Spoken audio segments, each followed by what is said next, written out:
மீன் பிரியாணிக்கு நம்ம வந்துட்டு இது மாதிரி சதையாக கொஞ்சம் பெரிய பெரிய பீஸாக எடுத்துக்கணும். இது வந்து கட்லா மீன், அது வந்து 8 கிலோ இருந்தது அந்த மீன், அதுலேருந்து வெட்டின பீஸ், அதனால பெருசு பெருசாக இருக்குது.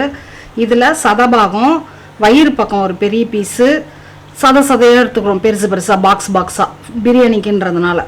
இது மாதிரி நல்ல பீஸாக எடுத்துக்கிறோம். வயிற்று பக்கம் கொஞ்சம், சதை பக்கம் கொஞ்சம், எல்லாம் மிக்ஸ் பண்ணி போட்டால் சூப்பராக இருக்கும். அதுக்கு நம்ம அந்த ஃபிஷ்ஷுக்கு சில்லி பவுடர் 1 ஸ்பூன், 3/4 கிலோ நம்ம பிரியாணி செய்ய போகிறோம். அதுக்கு எவ்வளோ தேவையோ அவ்வளோ காரம் வந்து ஃபுல்லாகவே ஃபிஷ்ஷில் போட்டுக்கணும். அப்போ தான் ஃபிஷ்ஷுலேயும் பிடிச்சிக்கிட்டு பிரியாணிலையும் இறங்கும், கரெக்டாக இருக்கும் காரம். Kashmiri chilli powder 1 spoon. உப்பு வந்து 3/4 கிலோவுக்கு பிரியாணிக்கு எவ்வளோ தேவையோ அவ்வளோ இதிலே போட்டுக்கணும்.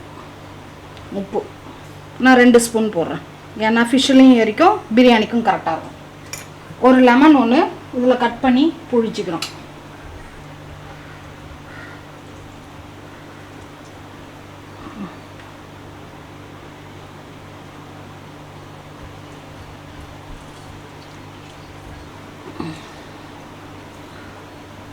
ஒரு ஃபுல் லெமன் ஊற்றிக்கிறோம்.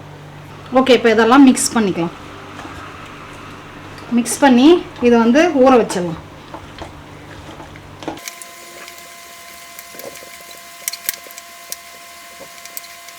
இப்போ இதை நல்லா மிக்ஸ் பண்ணியாச்சு. இப்போ மீன் பிரியாணி செய்கிறதுக்கு எண்ணெய் ஊற்றிக்கிறோம் பாத்திரம் வச்சு. மீன் பிரியாணியில் இப்போ சிக்கன் மட்டன்லாம் கொஞ்சம் ஆயில் நிறைய வரும். இது ஃபிஷ் பிரியாணி பண்ணுறோம், அதனால் கொஞ்சம் நெய் 1 ஸ்பூன் விட்டுக்கிறோம் எக்ஸ். இப்போ வந்து தாளிக்கிறதுக்கு பட்டை, ஸ்டார் லவங்கம், சோம்பு, ஜாதிபத்திரி, பெரிய ஏலக்காய், சின்ன ஏலக்காய், மராட்டி மொக்கு, கடல் பாசி இதெல்லாம் போட்டு நம்ம தாளிக்கணும்.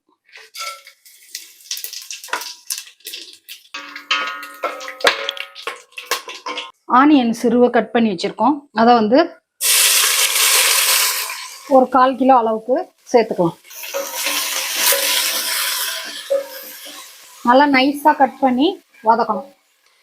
வெங்காயத்தோட ஈரப்பசா போகிற அளவுக்கு வதங்கணும். இது வதங்கும் போது பக்கத்து அடுப்பில் தண்ணி வச்சுருக்கோம், சாப்பாடு போட்டு வடித்து செய்யறதுக்கு. இப்போ வெங்காயம் வந்து ப்ரௌன் கலராக கொஞ்சம் கலர் சேஞ்ச் ஆகிட்டு தண்ணியெலாம் சுண்டி அந்த வெங்காயத்தில் இருந்த தண்ணியெல்லாம் நல்லா வதங்கிடுச்சு. இந்த கலர் வரணும். தண்ணி பூரா வெங்காயத்தோட தண்ணி பூரா வதங்கிடுச்சு. இந்த டைம்ல புதினா கொத்தமல்லி போடணும். இந்த பாருங்க, புதினா கொஞ்சம், கொத்தமல்லிக்கும்.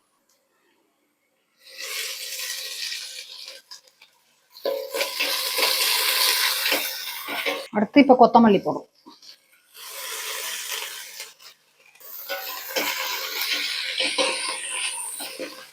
அடுத்து இஞ்சி பூண்டு பேஸ்ட் 50 கிராம் இஞ்சி, 50 கிராம் பூண்டு, இது ரெண்டும் சேர்த்து பேஸ்ட் பண்ணி வச்சுக்கோம், அது போடுறோம். இந்த பாருங்க.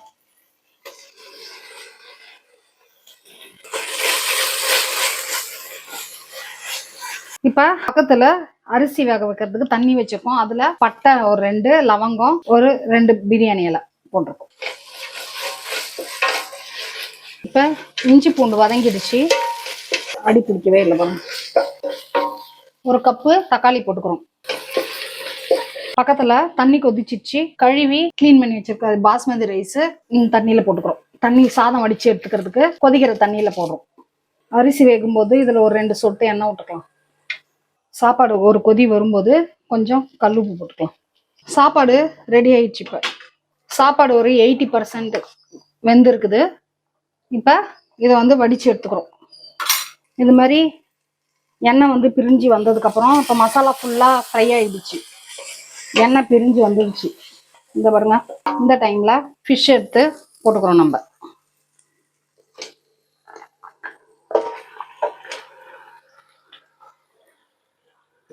இதுல கொஞ்சோண்டு தயிர் ஊத்தி கொஞ்சோண்டு ஊத்திக்கலாம். ஃபிஷ்ஷை வந்து ஒரு கிளறி விடுறோம், மசாலாலாம் மிக்ஸ் ஆகிற மாதிரி. இப்போ இதுல உப்பு காரம் எல்லாமே இருக்குது, நம்ம எதுவும் போட தேவையில்ல. இப்போ நம்ம தம்மு வைக்க போறோம்.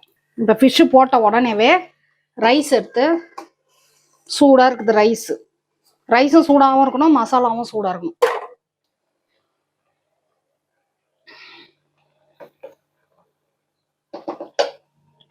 ஃபிஷ்ஷு போட்டு இன்னும் ஆவி வரலை, அதுக்குள்ளே நம்ம மூடுவோம். ஆவி வரும்போது தம் வைக்கலாம். ஆயிலில் கொஞ்சம் கலர் கலந்து இது மாதிரி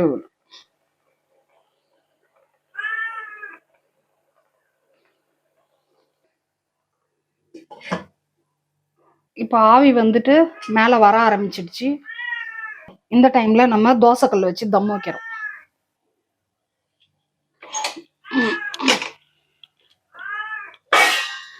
தோசைக்கல் வச்சு ஃபாஸ்ட்டாக வச்சுட்டு இதை எடுத்து மேலே வைக்கிறோம். ஃபாஸ்ட்டாக ஒரு 10 நிமிஷம். இப்போ கீழே தோசைக்கல் வச்சு நம்ம தம் வச்சுருக்கோம். அடுப்பு ஃபாஸ்ட்டில் இருக்குது. ஃபாஸ்ட்டாக ஒரு 5 நிமிஷம் வைக்கணும். அதுக்கப்புறம் தட்டு போட்டு தம் வைக்கணும். வெயிட் வச்சாச்சு. இப்போ அடுப்பை ஸ்லோ பண்ணி ஒரு 5 நிமிஷம் இருக்கணும். இப்போ திறந்து பார்க்கலாம். இதோ சூப்பராக ஆவி வந்துக்குது. இந்த டைமில் கொஞ்சம் ஃப்ரைட் ஆனியன் கொஞ்சம் போட்டுக்கலாம். ஃப்ரைட் ஆனியன், கொஞ்சம் புதினா.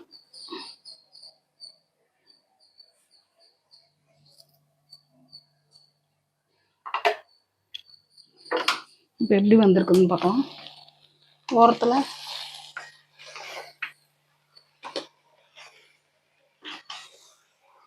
அவ்வளோதான். கொஞ்சம் ஓரமாக பண்ணி விட்டுருவோம்.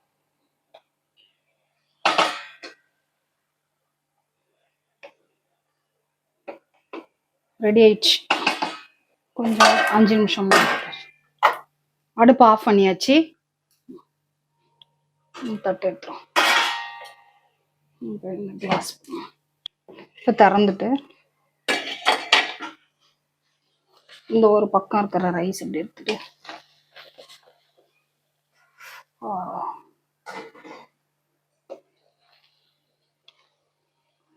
ஃபிஷ் எப்படி வந்திருக்கு பாருங்க, நல்லா வெந்து. இப்போ ஃபிஷ் எல்லாம் பெரட்டி விடுவோம். அடியில் இருக்க மசாலாலாம் மிக்ஸ் ஆகிறோம். ஃபிஷ் நல்லா வெந்துக்குது. நம்ம ஃப்ரை பண்ணாமல் போட்டிருக்கோம் ஃபிஷ்ஷு.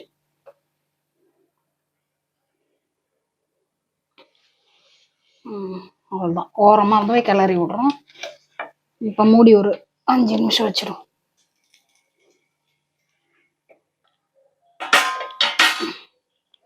மூடி கொஞ்ச நேரம் அப்படியே இருக்கட்டும்.